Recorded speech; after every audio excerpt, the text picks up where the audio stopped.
In 1978, this amazing image of a gorilla taking a photo of itself in the mirror graced the front page of National Geographic magazine. It was the world's first look at the incredible creature known as Koko, a lowland gorilla who had been taught to communicate with humans. But she wasn't just asking for bananas. What she had to say astounded scientists around the world.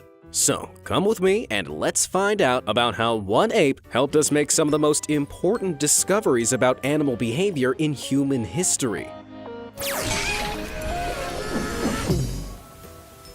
Born in San Francisco Zoo on July 4, 1971, Koko's full name was Hanabiko, which is Japanese for fireworks child. How patriotic and poetic! She lived with her mother in the zoo's gorilla troop until she was 6 months old, but she was diagnosed with an illness and had to be raised by a human family in the zoo's nursery. As she began to recover, the young gorilla caught the eye of then psychology student Francine Penny Patterson. Penny believed that Koko could be the perfect primate for a revolutionary new study.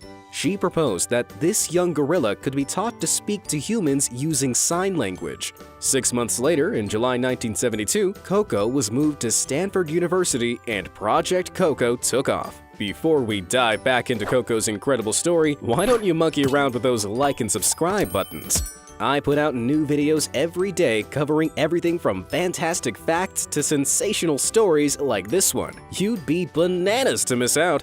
Now, let's get back to monkey business. The study was based on the findings of a female chimpanzee named Washu, who was the first animal to acquire any kind of human language. Washu had been raised by humans since infancy, and as part of a study in 1969, she was taught American Sign Language, or ASL. But what was even more staggering was that she used these signs to communicate emotion. Until this point, that was something many had believed to be a uniquely human trait. In one incredible account from 1982, a volunteer called Kat Beach, who worked with Washu, became pregnant. Washu would often ask about Kat's pregnancy by signing baby and displayed fascination with her growing belly. Sadly, Kat miscarried. When she returned to see Washu several weeks later, she told the chimpanzee the news by signing, "My baby died." But when Washu responded, it left everyone amazed. She touched her cheek and drew a line down her face, the ASL sign for cry.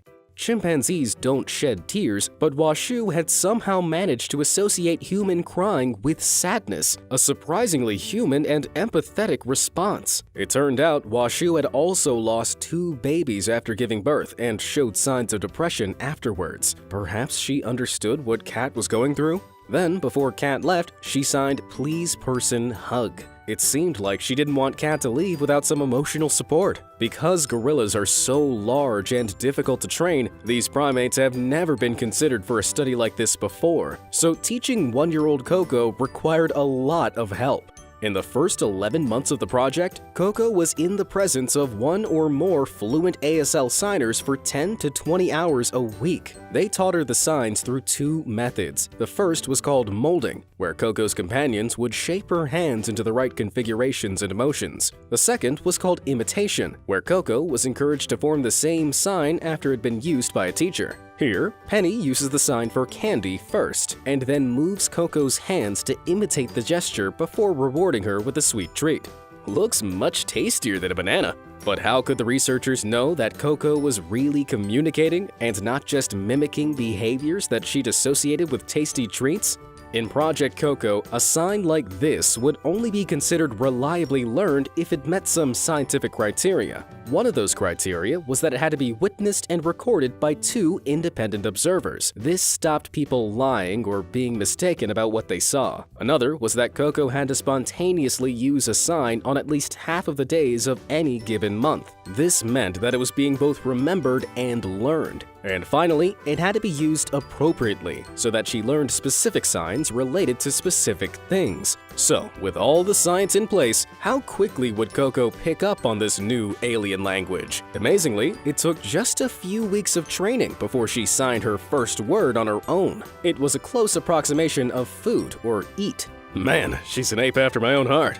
Next came more, which you can see she does by pushing her fingertips together, and soon after she learned drink, as you see here. After the first 2 years, her teaching increased to 8.5 hours a day. That's longer than most school days. If only Koko could sit in on my calculus exams for me. By the time she was 3.5, Koko's vocabulary had expanded to include 100 signs which met the most stringent criteria, along with almost 300 more that she used spontaneously. By that age, most human children have a vocabulary of about 1,000 words. Even though that seems like a big gap, Koko wasn't that far behind. In fact, she could use the same number of words that an average 2-year-old would know. For a gorilla, that level of progress was astonishing. By the age of 5, she was regularly using 500 to 600 signs and could string signs together in a sentence to communicate her wants and needs. According to the speed of her development, this gave her an IQ of about 85. For some perspective, human average is around 100, which means Koko must have already been smarter than most people in Florida. Between 1972 and 1982, the amount of new words Koko learned each year was anything between 2 and 200, but she never stopped trying. Here, in 2009, you can see how she learned to sign butterfly for the very first time. I guess sometimes she was quite literally winging it. However, Koko wasn't a completely blank slate when she first started learning how to sign. Penny later discovered that gorillas and other apes have a natural gestural language. While it's a lot less complex than American Sign Language, apes use these gestures to communicate with each other, which could help to explain how Koko was able to pick up human sign language so quickly. But she still had to adapt certain ASL signs to fit her gorilla-sized hands. Gorillas have much smaller thumbs in proportion to the rest of their bodies, making it harder for her to make signs like the letter K, for example. Having 2 Ks in her name, you can see how this presented something of a challenge. Instead, she adapted the sign for her name to a simple shoulder pad. By making these changes, she created a new language variant called Gorilla Sign Language. Then, in 1976, Koko's world got even bigger. Penny introduced another young gorilla called Michael into her human family. Initially, the two didn't get along at all. Koko wasn't ready to stop being an only child, and they often ended up going from playful fights to hardcore wrestling matches. Eventually, they began to enjoy each other's company, and started to play games that Koko called Quiet Chase, though you probably know it better as hide and seek. Once he was all settled in, Michael was then also taught sign language, with Koko close by for help. In just 12 months, he had learned to use over 20 signs. As the gorillas interacted, they were able to practice signing with one another, and Michael even taught Koko the names of 2 different researchers called Ingrid and Karen. Fortunately, this was in a time before Karen memes became popular. Otherwise, that name might have been signed as, "Can I speak to the manager?" Despite the obvious strides they had made in their development, both the gorillas' grasp on the human language was far from perfect. Even when, at their peaks, Koko knew over 1,100 signs and Michael knew about 600, there were quite a lot of gaps still left in their vocabulary. This meant that Koko could sometimes overgeneralize the meaning of a sign. For example, she would use the sign for straw to refer to anything that looked like a plastic drinking straw, like tubing, a pen, cigarettes, or even a car antenna. With these minor faults in mind, how did the researchers prove that the gorillas were actually learning the signs and not just guessing the right answer? This tricky conundrum is known as burden of proof, and it's something that has been a problem in animal psychology since the famous incident of Clever Hans. Let's stop monkeying around for a moment and travel back to the beginning of the 20th century and into the stable of a horse called Clever Hans. Hans wasn't called clever for no reason. Nay, this horse could apparently do math. His trainer, Willem van Osten, had taught the horse to tap its hoof against the ground to answer math questions. So, if he said, "What's 6 plus 15?" Hans would tap his foot 21 times before being rewarded with a tasty treat. He was right almost all of the time and could even answer questions from other people as well, but scientists weren't convinced. After some rigorous tests, they discovered that if Clever Hans could not see his examiner, then he could not answer the question. The truth is, Hans didn't know math, but he had been able to associate certain cues from the examiner with a tasty treat at the end. These small cues, like looking down at the horse hoof to start tapping and looking back up to stop, were just the same as teaching a dog to do tricks. Do you have any amazing stories about training animals to do amazing things? Maybe your cat can play the keyboard. keyboard, or you've taught your budgie to sing the alphabet backwards. Whatever it is, I want to hear about it. Just drop me a line at stories@beamazed.com or comment below and I'll get back to some of my favorites. After that short detour, let's get back to the gorillas. How could the researchers prove that Koko and Michael were really learning sign language and not just associating hand gestures with snacks? To prove that she was smarter than the average ape, Koko was put through a series of tests when she was 4 years old. These involved one researcher placing an object in a box with a clear glass panel so that Koko could see the item, but that a second researcher could not. Then Koko was asked what is in the box. At no point did the second researcher see what item was put in the box. This kind of test is called a double blind, which means that the result can't be affected by human interference. These items were all things Koko was familiar with and could sign for, like a slide viewer or a flower. Of the 50 items she was shown, she got 31 correct. She sometimes made errors based on the kind of item being shown, like mistaking a piece of candy for a cracker. Sometimes she used a sign that was similar in form to the answer, but not quite right. Other times, she would ignore the question completely and ask for the box to be opened by signing key, open, or key, box. Even though it was far from a perfect score, getting 62% right was still a high result. Most importantly, it proved that Koko wasn't looking for cues from her researchers or companions, unlike not-so-clever Hans. But objects and names only made up part of Koko and Michael's vocabulary. Being surrounded by people every day, emotions were a huge part of their daily interactions. They were taught signs for different feelings, such as cry, love, and sad, which, as you can see, look almost identical to the human ASL variants. It helped them express themselves and tell a story, but they weren't always nice. Michael, who at this point was a 450-pound alpha male, recounted a terrifying incident from his infancy when he was asked the question, "What happened to your mother?" Take a look at the words he uses.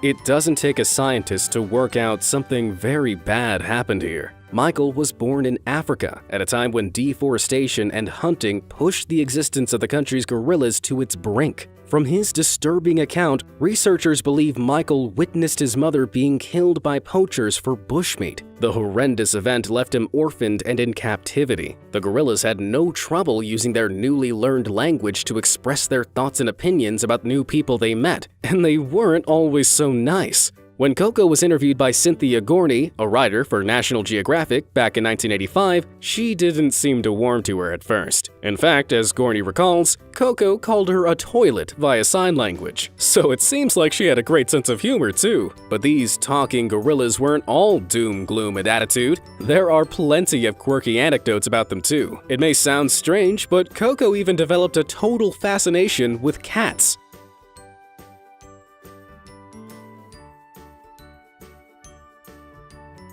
In 1983, she requested a cat of her own for Christmas. Researchers brought her a stuffed cat, but when it was given to her, she repeatedly signed the word for sad. So, on her birthday that year, she was given her own real kitten. She named the tailless kitty All Ball, because when he curled up, he looked like a tiny ball. She treated him gently, and the two spent hours playing together. The pair was so unusual that a photo of Koko cradling her feline friend made another National Geographic cover, changing the way people saw these intimidating primates around the world. The sweet saga was even turned into its own 16.5-minute film, as well as a book. But All Ball would teach Koko an important life lesson. One evening, the little cat was hit by a car, and Penny had to break the terrible news to Koko. "She's a braver person than I will ever be." Koko movingly responded with the signs for bad, sad, frown, and cry repeatedly, clearly mourning the loss of her beloved kitten. Both Koko and Michael showed the world that gorillas were capable of complex emotions like loss and grief. The only real difference that seems to separate them from humans is that they can't articulate their feelings through words. But Koko's love of cats didn't die with All Ball. She soon found new friends in several other kittens and was just as gentle and nurturing with them. even later in life, her fascination with the little fur balls tugged on heartstrings all over the world. I mean, did you ever think you'd see a gorilla asking to have a kitten put on its head? If that doesn't make you crack a smile, you must really have a heart of stone. The story of this precious primate earned her some serious media attention, and celebrities from far and wide soon wanted to spend time with her. In 2001, comedian Robin Williams was invited to meet her. The actor had been used to captivating crowds of thousands of people with his timeless humor, but here, his audience of one did all the performing. At one point, Koko even took his glasses and did her best impression of the famous funny man. They played together, and she even managed to make him laugh by trying to delve into his pockets. But what was most amazing is that she seemed to recognize him. When given a VHS box of one of his movies, she quickly pointed him out on the cover. Do you think she really knew who he was, or was this all just one funny coincidence? Let me know in the comments. Sadly, Koko had to experience the hardships of grief once again when she was told in 2014 that Robin Williams had passed away. At first, she was somberly quiet, but when she saw an upset woman who had worked with Robin during his visit, she made the signs for woman and cry. After that, Koko became very still, with her head bowed and her lip trembling. It was yet another example of how Koko could relate to something beyond herself, giving even more insight into how animals could connect with people in a way we had never known before. Despite her deep connection to people, it's important to remember that Koko was still, fundamentally, a gorilla. As she approached the age of 10, she began showing interest in having a baby. Not a human baby, but a gorilla infant. She once pointed at an image of a gorilla mother and infant, signing, "Me, that." It seemed like her biological clock had started ticking. Following one miscarriage, Koko would sadly never become a mother. But that never changed her maternal instincts. The way she treated dolls, specifically her gorilla dolls, showed her nurturing side. She would move their hands like she was teaching them to sign, as if she was trying to pass on everything she had learned. But, as we saw with the toilet incident,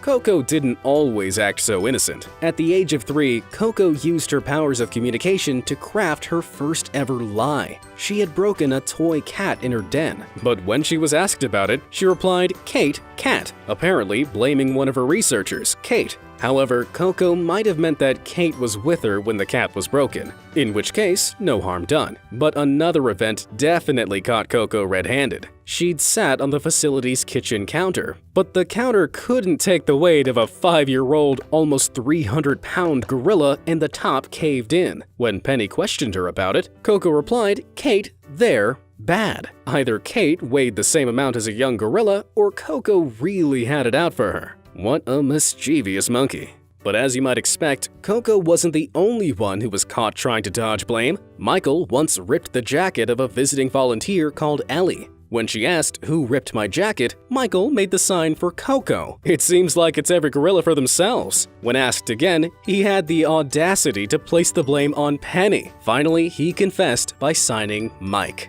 But Koko and Michael's relationship with the English language also went beyond sign language. Researchers spoke to the two gorillas as they were signing and learning, so that they could associate meaning to the words as well as the signs. You paint how you feel? I feel nice. You there. Okay.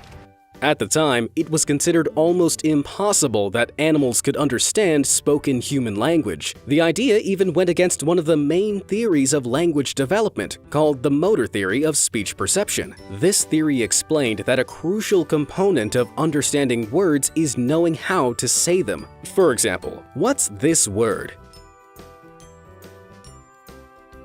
Did you just try to sound it out or break it down by syllables? That's your motor system in action. It's why we sometimes repeat words we haven't heard before, or why children learning to speak repeat phrases they've heard but don't understand. Without being able to articulate the word, it was proposed that speech could not be understood. But then along came Koko. Just watch as she follows Penny's verbal instructions.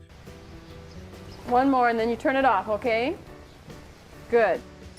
Anyone else totally stunned right now? Well, the older Koko got, the more complex questions she could follow. She's being asked about how she'd like to expand her family. Without using any sign language, Penny presents 4 options to Koko and asks which one Koko would like the most.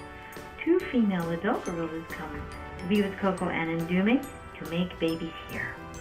Not only did Koko understand, but she also chose the option that was closest to resembling a gorilla troop. In other words, it was the option that made the most sense. So it wasn't just a guess. Koko could understand language to an extent. Utterly mind-blowing. Not only that, but Koko also used the sounds of some words to come up with her own signs. Because she couldn't speak aloud to ask what something was without knowing the right signs, she'd have to get creative. One day, Koko was craving some browse. It's a kind of leafy green vegetable mix that she was given between her meals. While she'd had it almost every day and heard its name many times, it had never been given a specific sign. So how do you ask for something when you don't know its sign and can't talk? Showing just how clever she was, she began making this sign. At first, it confused her keepers, but then they realized she was holding her hand to her eyebrows. Koko knew that brows and brows sounded similar, and by making the connection, she was able to communicate just that. She also made up sign combinations to try and expand her knowledge of the world. So, combos like eye and hat meant mask, and finger and bracelet meant ring. Clever girl. But that wasn't all. Koko and Michael had even more creative talents hidden up their huge furry sleeves. Both of them liked to paint, which let them express themselves in yet another human manner. Michael painted this picture and called it Apple Chase. Now, to you and me, this looks like a 2-year-old just went to town on the canvas. But the colors and the name are very important. Apple was the name of Michael's favorite dog, a black and white pooch who would play games of chase with Michael around his enclosure. Of all the paint colors he was given, he chose the black and white colors, along with the name Apple Chase. Koko did the same, purposefully choosing specific colors from a palette and creating artistic impressions of things she felt and saw, like love. You might have expected her to use yellow to indicate her love of bananas, but similar to humans, she chose colors like pink and orange to represent the warm feeling. Anyone else think that orange splodge kinda looks like a love heart too? In 2015, Koko's unique voice was used to communicate with the whole world about an important topic threatening us all. NOE Conservation, a French charity protecting biodiversity, teamed up with Koko's carers at the Gorilla Foundation. They informed Koko about what was at stake with the upcoming United Nations Climate Change Conference and asked for her thoughts. Take a look at what she said.